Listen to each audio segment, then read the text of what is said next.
Shri Sachchidananda Sadhguru Sainath Maharaj key జై. దైవంతో సహజీవనం, శ్రీరామకృష్ణుల సన్యాస శిష్యుల జీవిత చిత్రణలు. స్వామి బ్రహ్మానంద. బేలూరు మఠం, కలకత్తాలలో. బేలూరు మఠం రామకృష్ణ సంస్థల ప్రధాన కేంద్ర కార్యాలయమైన బ్రహ్మానంద స్వామి అక్కడ ఎక్కువ సమయం ఉండేవారు కాదు. ఆయన నూతన కేంద్రాల స్థాపన యందు స్వాములను భక్తులను ఉత్తేజపరచటంలోనూ నిమగ్నమై తీరిక లేకుండా ఉండేవారు. మఠంలోని దైనందిక కార్యక్రమ నిర్వహణ బాధ్యత ప్రేమానంద స్వామికి, శివానంద స్వామికి అప్పగించారు. తన ప్రయాణాల మధ్య బేలూరు మఠంలో ఉన్నప్పుడు స్వాములలో ఒక పండుగ వాతావరణం నెలకొని ఉండేది. చాలామంది భక్తులు, ప్రఖ్యాత వ్యక్తులు ఆయనను దర్శించి ఆధ్యాత్మిక సూచనలను, ఆశీస్సులను పొందేవారు. బ్రహ్మానంద స్వామి దివ్యోన్మత్త జీవితం గడిపేవారు. అయినా తన చుట్టూ జరుగుతున్నదంతా ఆయనకు తెలిసేది. ఆయన వృక్షాల, పూల మొక్కల, కూరగాయల తోటల, పాడి పశువుల పోషణ జాగ్రత్తగా చూస్తూ ఉండేవారు. మందిర పరిశుభ్రత, స్వాముల గదుల శుభ్రత తనిఖీ చేసేవారు. బ్రహ్మచారుల, స్వాముల ఆరోగ్యాల గురించి, ఆధ్యాత్మిక పురోగతి గురించి విచారించేవారు. ఆయన ప్రేమమయుడైన తండ్రి, దయామయుడైన గురువు అయిన పని విషయంలో అతి కఠినంగా ఉండేవారు. స్వాములలో క్రమశిక్షణ రాహిత్యాన్ని ఆయన అసలు సహించేవారు కాదు. వారికి విధంగా గుర్తు చేసేవారు, ఇది స్వామీజీ మఠం. ఆయన ఆశయాలకు అనుగుణంగా జీవించలేకపోతే మఠం వదిలి వెళ్ళిపోండి. ఈ సంస్థ నిర్మాణానికి, ఈ ఆధ్యాత్మిక సాధనలకు, పురోభివృద్ధికి కావలసినదంతా ఇవ్వటానికి స్వామీజీ తన జీవితాన్ని అర్పించారు. ఆయన మీకోసం చూపించిన అనంత ప్రేమను గ్రహించటానికి ప్రయత్నించండి. ఒక స్వామి తన డైరీలో ఈ విధంగా వ్రాశారు. అది చలికాలం, డిసెంబర్ 1915. స్వాములు, బ్రహ్మచారులు ప్రతిరోజు తెల్లవారుజామున 4 గంటలకు లేచి 4 గంటల 30 నిమిషాలకు జపధ్యానాలలో కూర్చోవాలని మహారాజ్ నియమం ఏర్పరిచినారు. కొంతమంది మందిరంలోనూ, కొంతమంది మహారాజ్ గారి గదిలోనూ, మరికొంతమంది గంగానదికి ఎదురుగా ఉన్న వరండాలోనూ ధ్యానించేవారు. తెల్లవారుజామున 4 గంటలకు 10 నిమిషాల ముందు గంట మ్రోగించే బాధ్యత మహారాజ్ సేవకులలో ఒకరికి అప్పగించబడింది. మహారాజ్ తెల్లవారుజామున 3 గంటలకు లేచేవారు. ఆయన చాలా తక్కువ సమయం నిద్రించేవారు. దాదాపు 2 నుంచి 2.5 గంటల సేపు ధ్యాన సాధన చేశాక అందరము మహారాజు గారి గదిలో 7 గంటలకు చేరి 1 గంట సేపు భక్తి గీతాలు పాడేవాళ్ళం. అప్పుడు మహారాజ్ ఆధ్యాత్మికోపదేశాలు చేసేవారు. ప్రతి ఒక్కరి మనస్సును తామున్న స్థాయి నుంచి 6 లేక 7 ఉన్నత దశల స్థాయికి ఆయన లేవనెత్తేవారు.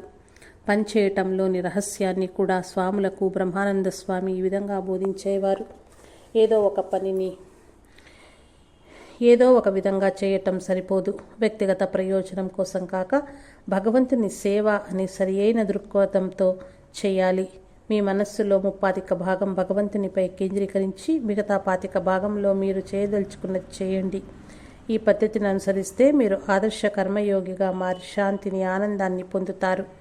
ఆ విధంగా కాక ధ్యాన సాధన చేయక కార్యక్రమాల్లోని నిమగ్నమైతే అహంకారము, గర్వము కలిగి కలహాలు, భిన్నాభిప్రాయాలు బయలుదేరి మీ మానసిక స్థిరత్వాన్ని భగ్నపరుస్తాయి.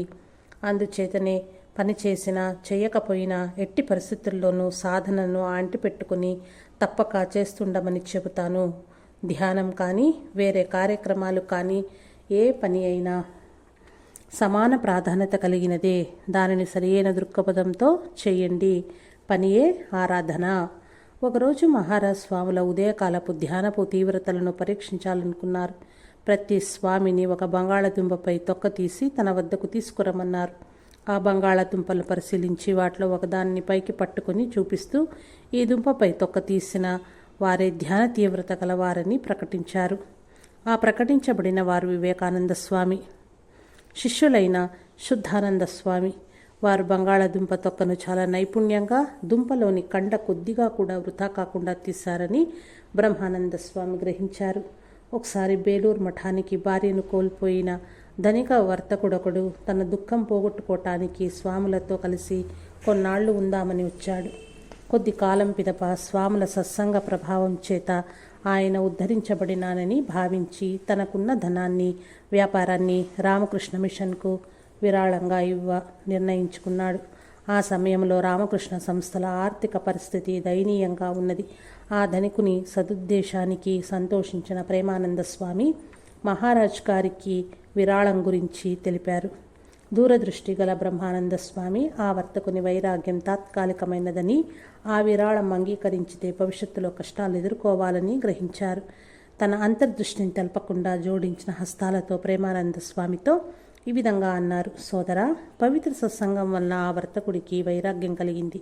అటువంటి వ్యక్తి సాంగత్యం వల్ల మనం ప్రపంచంలో లౌకికతలో చిక్కుకుందామా? ఆ విరాళం అంగీకరించలేదని చెప్పనవసరం లేదు.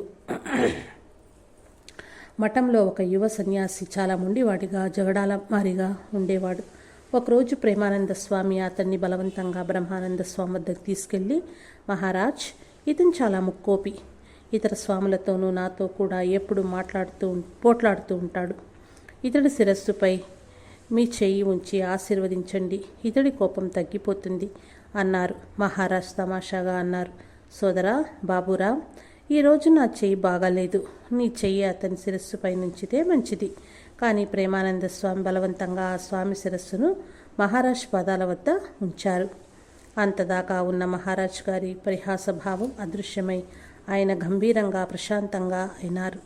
ఆ స్వామి శిరస్సును తన చేతితో రుద్దసాగారు.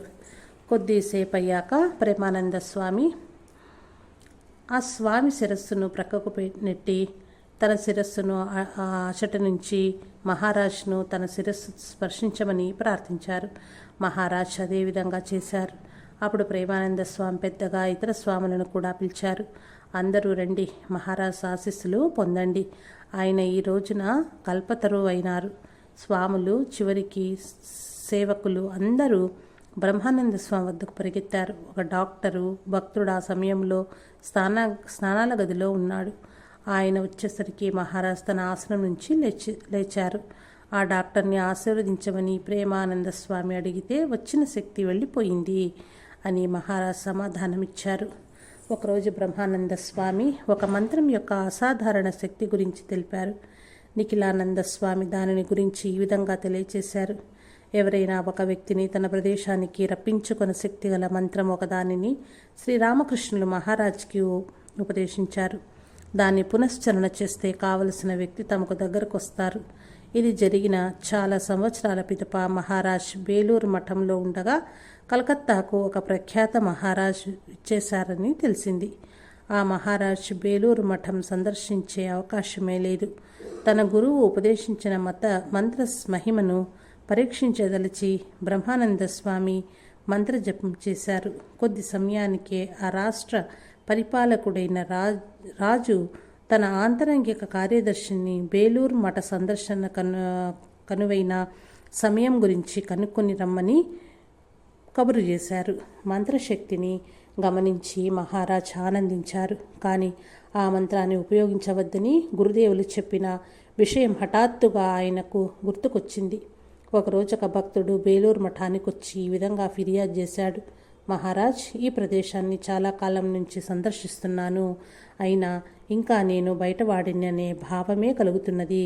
మహారాజ్ ఆగ్రహంగా ప్రేమానంద స్వామి వద్దకు వెళ్ళమని చెప్పారు. ఆ తర్వాత స్వాములందరి ముందర ఆ భక్తుడు మహారాజ్ చెప్పిన దాన్నే మరలా చెప్పారు.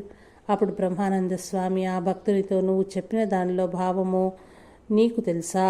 ఇంటికి వెళ్ళి ఆ మాటలనే మరలా పర్యాలోచించు. ఘోష్ శాఖ, రహస్య తాంత్రిక శాఖ వారి వద్దకు వెళ్తే 3 రోజుల్లో ఫలితం కనిపిస్తుంది. కానీ భక్తునిగా ఉండు అన్నారు. ఆ తర్వాత శివానంద స్వామిని సంబోధిస్తూ మహారాజ్ అన్నారు: చూడండి, కొంతమంది ఇచ్చటికి వచ్చి తాము చాలా కాలం నుంచి బేలూరు మఠానికి వస్తున్నామని, అయినా తామేమీ సాధించలేదని ఫిర్యాదు చేస్తుంటారు. దీనికి అర్థమేమిటి? శివానంద స్వామి ఈ విధంగా సమాధానమిచ్చారు: వారి కడుపు ఇంకా నిండలేదు, వారికి ఇంకా కావాలి. మహారాజ్, అది కాదు, ఇవ్వబడిన ఆహారం వారి కడుపు వద్దకే చేరలేదేమో అన్నారు. అవును, అది కూడా అయి ఉండొచ్చు అని శివానంద స్వామి సమాధానమిచ్చారు. ఆ భక్తుడేమీ సాధించినట్లయితే రెండవసారి బేలూరు మఠానికే వచ్చేవాడు కాదని మహారాజ్ సూచించారు. ఒకరోజు మాతో బ్రహ్మానంద స్వామి ఈ విధంగా అన్నారు. శ్రీ గురుదేవులు ఈసారి జీవులకు శివునికి మధ్య వారధిగా ఉండటానికి అవతరించారు. భగవత్ సాక్షాత్కారం ఇప్పుడెంత సులభమైందో చూడండి. బ్రహ్మానంద స్వామి మితభాషి. ఆయన జీవితమే ఆయన ఉపదేశం. మతాన్ని బోధించటం కంటే ఆచరించి చూపారాయన. వాసుదేవానంద స్వామి ఈ విధంగా జ్ఞాపకం చేసుకున్నారు. వేసవి కాలంలో బాగా వేడిగా ఉన్న రోజది. మధ్యాహ్నం 2-3 గంటల అయి ఉంటుంది. బ్రహ్మానంద స్వామి బేలూరు మఠంలో తన గదిలో కూర్చుని ఉన్నారు. ఆయన సేవకుడు విసనకర్ర వీస్తున్నాడు. నేను ఆయన గదిలో ప్రవేశించగానే ఆయన స్వాగతం. ఈరోజు చాలా వేడిగా ఉన్నది. మంచుతో నిండి ఉన్న హిమాలయ పర్వతాలపై ధ్యానిద్దాం. అప్పుడే వాతావరణం అంతా చల్లబడుతుంది. నీకు ఈ రహస్యం తెలుసా? మొదట మనస్సును పూర్తిగా ఖాళీ చేయాలి. దానిలో ఏ విధమైన సంస్కారాలు ఉండరాదు. అప్పుడు దానంతటా అదే మనస్సు దైవ చైతన్యంతో నింపబడుతుంది. ఒక కుండలోని నీరు పూర్తిగా తీసివేస్తే అది ఖాళీ అయిపోతుందా? వెంటనే అది ఆకాశంతో నింపబడుతుంది కదా. ఆ స్థలం అంతకుముందు ఆ కుండలో లేదా? అవును, అది ఉన్నది. కానీ అది నీటితో కలిసి ఉన్నది. స్థూలంగా కనిపించే నీటిని మాత్రమే చూస్తాం కనుక కుండలో నీరే ఉన్నది అనుకుంటాం. అదేవిధంగా బాహ్య వస్తువుల శుద్ధ చైతన్యపు సంస్కారాలు రెండూ మనస్సులోనే ఉన్న మన ఇంద్రియాలకు అందుబాటులో ఉండే స్థూల సంస్కారాలను మాత్రమే మనం గ్రహిస్తాము.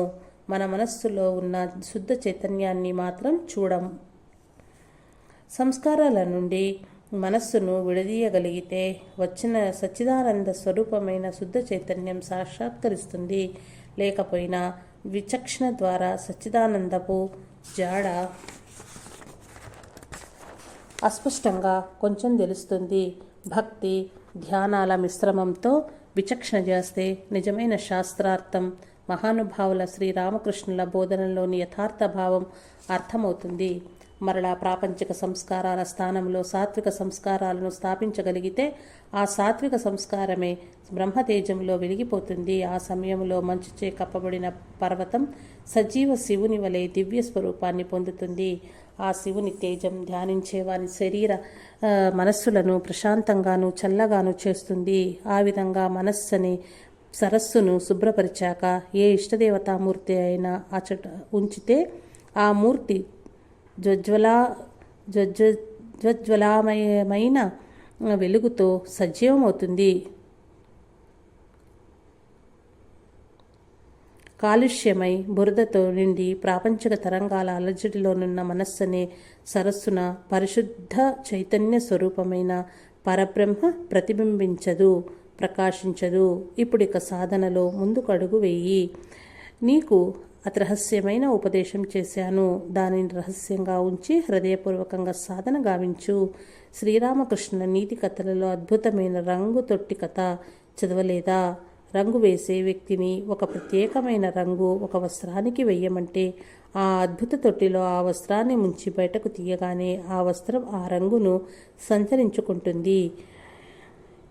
ఈ మన సరస్సు ఆ అద్భుత రంగు తొట్టి వంటిదే సుమా. ఆ కాలంలో బేలూరు మఠంలో దోమల బాధ ఎక్కువగా ఉండేది. మహారాజ్ మలేరియా, టైఫాయిడ్ జ్వరాలతో బాధపడేవారు. ఒకసారి ఆయన ఈ విధంగా వ్యాఖ్యానించారు. ఈ భయంకర మలేరియా బాధ నుండి తప్పించుకోవటం కోసమే నేను అటు ఇటు వెళ్తుంటాను. లేనట్లయితే ఇంతటి మహిమగల మఠం నుంచి దూరంగా ఉండాలని ఎవరనుకుంటారు? ఈ బేలూరు మఠం శివుని నివాసమైన కైలాసం వంటిది. ఇచ్చట గురువు, గంగా ఉన్నారు. స్వామీజీ కూడా తన దేహాన్ని ఇక్కడే వదిలారు. ఇది విష్ణు నివాసమైన వైకుంఠం కూడా. మరొకసారి శివానంద స్వామితో ఆయన ఈ విధంగా అన్నారు. తారక్దా, నేను బేలూరు మఠంతో నాకు గల సంబంధాన్ని ఎప్పుడూ తెంచుకోలేను. నా మరణం తర్వాత కూడా పైనుంచి బేలూరు మఠాన్ని గమనిస్తుంటాను. బేలూరు మఠపు నీరు, తేమ, వాతావరణం బ్రహ్మానంద స్వామికి సరిపడలేదు. అందుచేత ఆయన అప్పుడప్పుడు కలకత్తాలోని బలారాం బోస్ గృహంలో ఉండేవారు. బలారాం బోస్ కుమారుడు రామకృష్ణ బోస్ మహారాజ్ అంటే భక్తి శ్రద్ధలు కలిగి హృదయపూర్వకంగా వారిని సేవించేవాడు. చాలామంది యువకులు భక్తులు మహారాజ్ వారి సత్సంగం కొరకు ఉత్తేజకరమైన వారి బోధలు వినటానికి వచ్చేవారు. ఆయన ఆత్మలను జాగృతం చేసే వ్యక్తి. అప్పుడప్పుడు వారు భక్తులకి ఈ విధంగా శ్రీరామకృష్ణ సందేశాన్ని గుర్తు చేసేవారు. గురుదేవులు తరచూ అనేవారు, భర్త యందు పతివ్రతకు ఉండే ప్రేమ, బిడ్డల ఎడల తల్లికి ఉండే ప్రేమ, లౌకికునికి లౌకిక వస్తువులపై ఉండే ప్రేమ, ఈ మూడు ప్రేమల సమన్వయ ఆకర్షణ శక్తితో భగవంతుని ప్రేమిస్తే ఆయన సాక్షాత్కారం తప్పక కలుగుతుంది. ఈ కలియుగానికి శ్రీరామకృష్ణుల సందేశం కామకాంచన త్యాగం. మీరు సాధు పురుషులవటానికి రామకృష్ణ మఠంలో చేరారు. కామకాంచన త్యాగమే సత్పురుషులకు ఆభరణం. భగవంతుని చేరే మార్గం కూడా అదే. పారమార్థిక మార్గాన పురోభివృద్ధి చెందే కొద్దీ చిరకాల ప్రలోభాలను ఆకర్షణలను ఎదుర్కోవలసి ఉంటుంది. కామకాంచనలు, పేరు ప్రఖ్యాతులు, కీర్తి ప్రతిష్టలు వంటి కోరికలు మరలా తలెత్తి భగవంతుని నుంచి దూరంగా కొనిపోవచ్చు. కోరికల రూపంలోని ఈ దొంగ గురించి జాగరూకత వహించకపోతే అతను మీలోని మంచితనాన్నంతా దొంగలిస్తాడు. మీరు అంతులేని ఈ సంసార సాగరంలో మునిగిపోతారు. మరొక ప్రక్కన దివ్యానుగ్రహమనే సాగరం ఉన్నది. ఒక్కసారి హృదయపూర్వకంగా భగవన్నామ స్మరణ చేస్తే ఆ దైవానుగ్రహ సాగరం లభిస్తుంది. గురుదేవులనేవారు, మీరు ఒక్క అడుగు భగవంతుని వైపు కదిలితే ఆయన 10 అడుగులు మీ వైపు దిగి వస్తాడు. బలారాం బోస్ను గారి గృహంలో 1818లో జరిగిన హృదయాన్ని చలింపచేసే ఒక సంఘటనను నిర్వాణానంద స్వామి ఈ విధంగా తెలియచేశారు. ఒకరోజు మధ్యాహ్నం భోజనం తర్వాత బ్రహ్మానంద స్వామి విశ్రాంతి తీసుకునే ముందు ఒక బాలిక తన సోదరునితో కలిసి మహారాజును చూడటానికి వచ్చింది. నిర్వాణానంద స్వామి మహారాజ్కి విషయం తెలుపగా ఆయన ఆ బాలిక తనను సాయంత్రం 4 గంటలకు చూడవచ్చన్నారు. కానీ ఆ బాలిక పట్టుపట్టడంతో మహారాజ్ ఆమెను తన గదిలో తనను చూడటానికి అనుమతించారు. ఆయన్ను చూడగానే ఆ బాలిక ఏడవనారంభించింది. ఆ తర్వాత శ్రీరామకృష్ణ చిత్రపటం చూపుతూ ఆమె ఈ విధంగా అన్నది, ఆయనే నన్ను మీ దగ్గరకు వెళ్ళమని చెప్పారు. మహారాజ్ ప్రేమపూర్వకంగా ఏమైందో చెప్పమ్మా అన్నారు. అప్పుడు ఆమె తన కథ చెప్పింది. ఆమెకు 14వ ఏట వివాహం జరిగింది. వివాహమైన 2 వారాలకే ఆమె భర్త చనిపోయాడు. నిరాశామయమైన భవిష్యత్తును తలుచుకుని ఆ బాలిక హృదయపూర్వకంగా ప్రార్థించింది.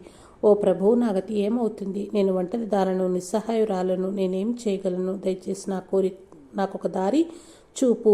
1 సంవత్సరం తర్వాత ఒకరోజు రాత్రి శ్రీరామకృష్ణ ఆమెకు స్వప్నంలో దర్శనమిచ్చి ఈ విధంగా అన్నారు, విలపించకమ్మా, నా పుత్రుడు రాఖాల్ బాగ్ బజార్లో ఉన్నాడు.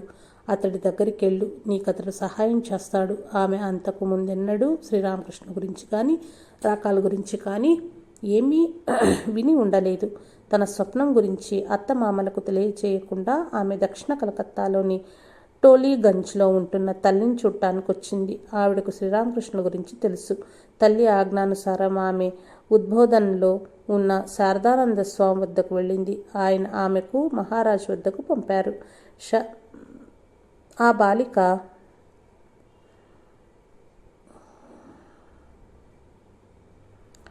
బాలిక మహారాజ్ వద్ద 2 గంటలు ఉన్నది. ఆ సమయంలో ఆయన ఆ బాలికకు మంత్రదీక్ష అనుగ్రహించారు. అప్పుడు ఆయన నిర్వాణానంద స్వామిని ఆమెకు ఆమె సోదరునకు భోజనమిమ్మని చెప్పారు. ఆ తర్వాత ఆ బాలిక సన్యాసిగా అయి ఒక ఆశ్రమాన్ని స్థాపించింది.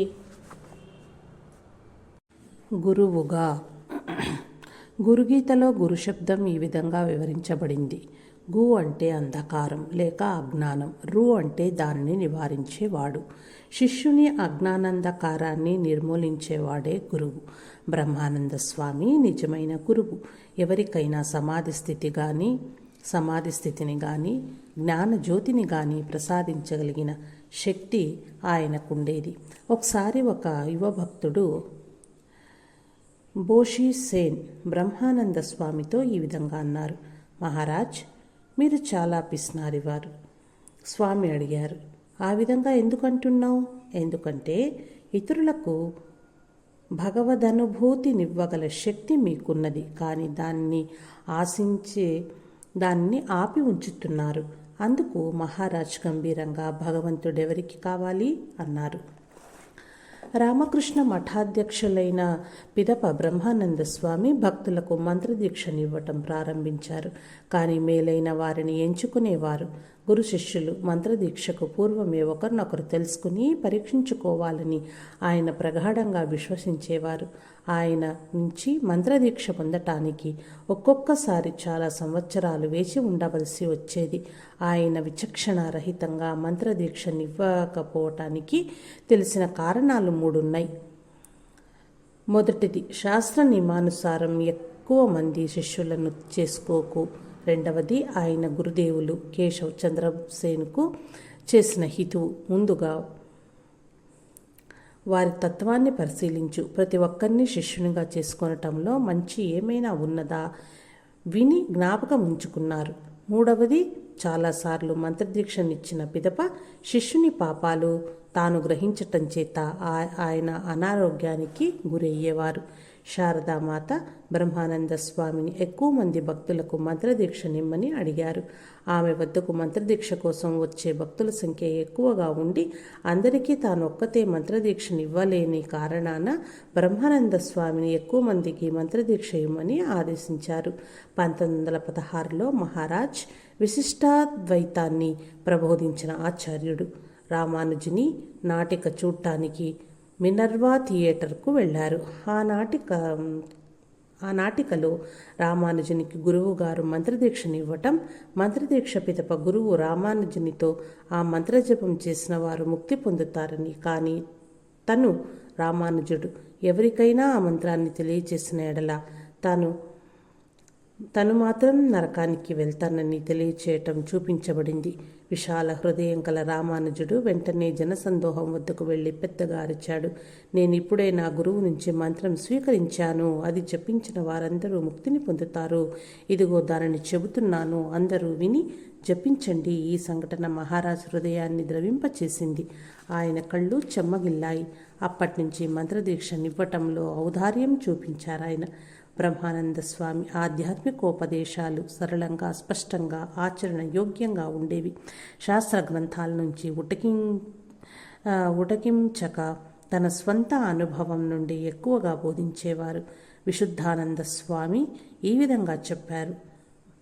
బలారాం బోస్ గృహాన ఒక సందర్భంలో బ్రహ్మానంద స్వామి ఈ విధంగా చెప్పారు. ధ్యానం, జపం కొద్ది రోజులు చేయగానే కొంత పురోభివృద్ధి కలుగుతుంది. ఆ తర్వాత రసహీన శుష్కకాలం వస్తుంది. అప్పుడు ద్వారాలన్నీ బంధించబడినట్లు అనిపిస్తుంది. ఆ సమయంలో అనంత సహనంతో నీ ఆధ్యాత్మిక సాధనను అంటిపెట్టుకుని ఉండటం, కొనసాగించటం అత్యంత ఆవశ్యకం. ఆ విధంగా చేయటం చేత ఒక రోజున హఠాత్తుగా ద్వారాలు తెరవపడటం చూడగలవు. అప్పుడు ఎంత ఆనందంగా ఉంటుంది. ఆధ్యాత్మిక జీవనం అటువంటి కష్టాలనెన్నో గట్టెక్కవలసి ఉంటుంది. ఒక భక్తుడితో మహారాజ్ ఈ విధంగా అన్నారు. ధ్యానం చేసేటప్పుడు భగవంతుడు పురాణ కథల్లోని కల్పవృక్షం వలె నీ ఎదుట నిల్చుని ఉన్నట్లు భావించాలి. మరొక రోజు అదే భక్తునితో ఇలా అన్నారు. ధ్యాన సమయాన నువ్వు ఒక సముద్రం మధ్యలో ఉన్నట్లు, నీ చుట్టూ పర్వతాల వంటి తరంగాలు ఉన్నట్లు, నీకు సహాయం చేయటానికి సిద్ధంగా భగవంతుడు నీ ఎదుట నిల్చుని ఉన్నట్లు భావించాలి. మద్రాసులో ఒకరోజు ఆయనతో పాటు నడుస్తుంటే మహారాజ్ నాతో అన్నారు, ఈ ఒక్కటి తప్పక చెయ్యి, ఎల్లప్పుడూ భగవంతుని జ్ఞప్తిలో ఉంచుకో. నేనదే చేస్తాను. శ్రీరామకృష్ణ భక్తుడు గిరీష్ చంద్ర ఘోష్ బ్రహ్మానంద స్వామి అసాధారణ ఆధ్యాత్మిక శక్తి గురించి ఈ క్రింది కథ చెప్పారు. నాతో పోలిస్తే రాఖాల్ చిన్న బాలుడు. గురుదేవులు ఆయన్ను ఆధ్యాత్మిక పుత్రునిగా భావించేవారని నాకు తెలుసు కానీ నేను ఆయన్ను గౌరవించటానికి అదొక్కటే కారణం కాదు. నేను ఒకసారి ఉబ్బసం, ఇతర శారీరక రుగ్మతతో బాధపడుతున్నాను. దాని ఫలితంగా నా శరీరం చాలా బలహీనమైంది. నేను శ్రీరామకృష్ణుల యందు విశ్వాసమే కోల్పోయాను. నా రసహీన శుష్క సమయాన్ని ఏదో విధంగా తొలగించుకుందామని కొంతమంది పండితులను వినియోగించి గీతా చండీ చదివించుకునేవాడిని. అయినా నాకు మానసిక శాంతి లభించలేదు. కొంతమంది సోదర శిష్యులు నన్ను చూడటానికి వచ్చారు. వారికి నా మానసిక అశాంతి గురించి తెలిపాను. కానీ వారందరూ మౌనంగా ఉన్నారు. ఆ తర్వాత ఒకరోజు రాఖాల్ వచ్చి నన్ను ఎలా ఉన్నారు అని అడిగారు. సోదరా, నేను నరకంలో ఉన్నాను, బయటకు వచ్చే మార్గం చెబుతావా అని సమాధానమిచ్చాను. నా మాటలు విని రాఖాల్ పెద్దగా నవ్వుతూ ఈ విధంగా అన్నారు. దాని గురించి ఆందోళన ఎందుకు? సముద్రంలో కెరటాలు ఉవ్వెత్తున లేస్తాయి, కింద పడతాయి, మరలా లేస్తాయి, మరలా పడతాయి. అదేవిధంగా మనసు కూడా ఉంటుంది. దాని గురించి కలవరపడవద్దు. మిమ్మల్ని అత్యున్నత ఆధ్యాత్మిక స్థాయికి కొనిపోవటానికే మీ ప్రస్తుత మానసిక పరిస్థితి ఈ విధంగా ఉన్నది. మానసిక కెరటం బలాన్ని పుంజుకుంటోంది. రాఖాల్ నా గృహం వదిలి వెళ్ళగానే నా సందేహం శుష్కత పటాపంచలయ్యాయి. నాలో మళ్ళా భక్తి విశ్వాసాలు తిరిగి వచ్చాయి. మంచి వ్యక్తిని ఇంకా మంచివానిగా చేయటంలో గొప్పతనం లేదు. ఒకసారి బ్రహ్మానంద స్వామి ఒక స్వామితో అన్నారు, ఒక చెడ్డ మనిషిని మంచి మనిషిగా చేయలేనట్లయితే నువ్వెందుకు స్వామివైనావు? పతితులకు, కిన్నులకు, హీనులకు, దైన్యులకు బ్రహ్మానంద స్వామి స్నేహితుడు, రక్షకుడు. శ్రీరామకృష్ణులు జీవించి ఉన్నప్పుడు గిరీష్ తన నాటకశాల నుండి చాలామంది నటీనటులను ఆయన ఆశీస్సుల కొరకు తీసుకెళ్లారు. వారందరూ ఆ తర్వాత శ్రీ శారదాదేవిని, బ్రహ్మానంద స్వామిని సందర్శించేవారు. ఆ కాలంలో నటీమణులను సంఘం చిన్నచూపు చూసేది, అంగీకరించేది కాదు. వారందరూ వేశ్యలనే భావించేవారు. గిరీష్ నాటకశాలలోని తారా అనే నటీమణి బ్రహ్మానంద స్వామి ప్రేమ ఆశీస్సులు తన జీవితాన్ని ఏ విధంగా మార్చినవో తన స్మృతులలో ఈ విధంగా తెలియచేసింది.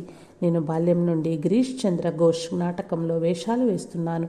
శ్రీరామకృష్ణ గురించి ఆయన నుండే విన్నాను. గిరీష్ బాబుకు సంబంధించిన అన్ని నాటకశాలల్లోనూ శ్రీరామకృష్ణులు వారి చిత్రపటం తప్పనిసరిగా ఉండేది. నటీనటులు రంగస్థలం మీదకు వచ్చే ముందు శ్రీరామకృష్ణ చిత్రపటానికి నమస్కరించి వచ్చేవారు. నేను బేలూరు మఠాన్ని మొట్టమొదట 6 సంవత్సరాల క్రితం 1916 సందర్శించాను. ఆ సమయంలో నేను చాలా నిస్పృహగా కలత చెంది ఉన్నాను. జీవితం అత్యంత భారంగా అనిపించింది. శాంతి కోసం యాత్రాస్థలాలు సందర్శించాను. ఇటువంటి మానసిక అశాంతి స్థితిలో చివరగా బేలూరు మఠం వెళ్ళాను. బెంగాలీ నాటక రంగంలో అత్యుత్తమ నటిగా పేరొందిన వినోదిని కూడా ఆ సమయాన నాతో ఉన్నది. నాకు 7 సంవత్సరాల వయసు ఉన్నప్పుడు ఆమె నన్ను నాటక రంగానికి పరిచయం చేసింది. మళ్ళా ఇప్పుడు రామకృష్ణ మఠానికి ఆవిడే పరిచయం చేసింది. ఆ రోజు మఠం చేరేసరికి మధ్యాహ్నమైంది. మహారాజ్ మధ్యాహ్న భోజనం పూర్తి చేసి విశ్రాంతి కొరకు తన గదికి వెళ్ళబోతున్నారు. ఆ సమయంలో ఆయనకు సాష్టాంగ ప్రణామం చేశాము. మహారాజ్, వినోదిని, తారా, మీరు వచ్చారా? చాలా ఆలస్యమైందే. మేమంతా భోజనం ముగించాము. మీరు వస్తున్నట్లు ముందుగా తెలియచేయవలసింది అన్నారు. మా గురించి ఆయన ఎంత ఆందోళన చెందుతున్నారో మాకు అర్థమైంది. వెంటనే ఆయన మా కోసం పళ్ళు తెమ్మని ఆదేశం ఇచ్చి పూరీలు చేయడానికి ఏర్పాట్లు చేశారు. మేము మొదట ఆలయం సందర్శించాము. ప్రసాదం స్వీకరించిన పిదప ఒక స్వామి మాతో పాటు ఉండి మఠాన్ని చూపించారు. ఆ రోజు మహారాజ్ గారు మధ్యాహ్న విశ్రాంతి తీసుకోలేదు. సాధు పురుషులను గౌరవించటం మాకు బాల్యం నుంచి నేర్పబడింది. కానీ వారంటే గౌరవ విశ్వాసాలతో పాటు భయం కూడా నాకుండేది. నేను అపవిత్రురాలను, అతఃపతితురాలను. అందుచేత మహారాజ్ గారి పాదాభివందనం చేసేటప్పుడు చాలా సంకోచంతో, కోపం కలిగిస్తానేమోననే భయంతో ఆయన పాదాలు స్పర్శించేదానెను. కానీ మధురమైన ఆయన మాటలు, వ్యాకులత, ప్రేమ మాకు గల భయాలను పోగొట్టాయి. మహారాజ్ నన్ను, మీరిక్కడికి తరచూ ఎందుకు రారు అని అడిగారు. మఠానికి రావాలంటే నాకు భయం అని సమాధానమిచ్చాను. మహారాజ్ మనఃపూర్వకంగా అన్నారు, భయమా? మీరు శ్రీరామకృష్ణుల వద్దకు వస్తున్నారు, ఇంకా ఏం భయం ఉంటుంది? మనందరము ఆయన బిడ్డలం, భయపడవద్దు. మీరు రాదలుచుకున్నప్పుడల్లా ఇక్కడకు రండి. అమ్మా, భగవంతుడు ఈ విషయాలను పట్టించుకోడు. క్షమించాలి, ఈ బాహ్య విషయాలను పట్టించుకోడు. మన అంతరంగ హృదయాన్ని చూస్తాడాయన. ఆయన సమీపానికి రావటానికి భయపడవసరం లేదు. నాకు కన్నీరు ఆగలేదు. నా జీవితాంతపు బాధ అంతా నా కన్నీటితో పాటు కరిగిపోయింది. ఇక్కడే నాకు శరణు ఆశ్రయం లభిస్తుందని గ్రహించాను. ఇక్కడ ఒక చోట మాత్రమే వీరికి నేను పాపిని, భ్రష్టురాలిని, వెలివేయబడిన దానిని కాను. ఒకసారి ఢాకాలో బ్రహ్మానంద స్వామితో ప్రేమానంద స్వామి ఈ విధంగా అన్నారు. స్వామీజీ, స్వామి వివేకానంద అతపతితుల రక్షకుడు, మహాపాప విమోచకుడు. అందుకు బ్రహ్మానంద స్వామి వెంటనే నేను కూడా అతపతుల రక్షకుడనే, మహాపాపుల విమోచకుడనే అని సమాధానమిచ్చారు. తాబు మతీశ్వర్ సేన్ అనే యువకుడు బలరాం గారింటికి వద్ద ఒకరోజు బ్రహ్మానంద స్వామిని దర్శించి వారికి సేవలు చేసేవాడు. దురదృష్టవశాత్తు ఒకరోజు అతను ఒక నీతి బాహ్యమైన పని, బహుశా అక్రమ సంబంధం చేశాడు. మహారాజ్ ఈ విషయం విన్నారు. తాబు మహారాజుకి తన ముఖం చూపించటానికి సిగ్గుపడ్డాడు. ఒక రోజున తన స్నేహితులను కలవటానికి రహస్యంగా వచ్చాడు. కానీ అనుకోకుండా ఆకస్మికంగా మహారాజు గారికి ఎదురుపడ్డారు. ప్రేమపూర్వకంగా మహారాజు అడిగారు, గేదెకు ఉండే పెద్ద కొమ్ములు చూచావా? చూశాను మహారాజ్ అని తాబు సమాధానమిచ్చాడు. అప్పుడు మహారాజ్ ఈ విధంగా వ్యాఖ్యానించారు. చూడు, ఒక దోమ ఆ గేదె కొమ్ములపై కూర్చుందనుకో, ఆ గేదెకి ఏమైనా అనిపిస్తుందా? బాధ కలుగుతుందా? మనం ఆ విధంగా ఉండాలి తెలుసా? మరొకసారి బ్రహ్మానంద స్వామి అన్నారు, నీ మనస్సు నుంచి సకల భయాలను, బలహీనతలను తొలగించుకో. పాపం గురించి తలపోస్తూ నిన్ను నువ్వు కించపరుచుకోకు. మానవుడి దృష్టిలో అది ఎంత గొప్ప పాపంగా కనిపించినా దేవుని దృష్టిలో అది అసలు ఏమీ కాదు. ఆయన ఒక కృపాకటాక్ష వీక్షణం లక్షలాది జన్మల పాపాలను సమూలంగా ఒక క్షణంలో పెకిలించి వేస్తుంది. పాపపు మార్గము నుండి మానవులను మరలించడానికి మన శాస్త్రాలలో చాలా గొప్ప శిక్షలు విధించబడినవి. ప్రతి ఒక్క కర్మ తప్పక ఫలితాలను ఇస్తుందనుకో. 2 చెడు కర్మల మానసిక శాంతిని భగ్నం చేస్తవి. ఒక యువ సన్యాసి వారణాసిలో 1921 సంవత్సరంలో ఈ విధంగా అడిగాడు, మహారాజ్, నేను యాంత్రికంగా జపధ్యానాలు చేస్తున్నాను.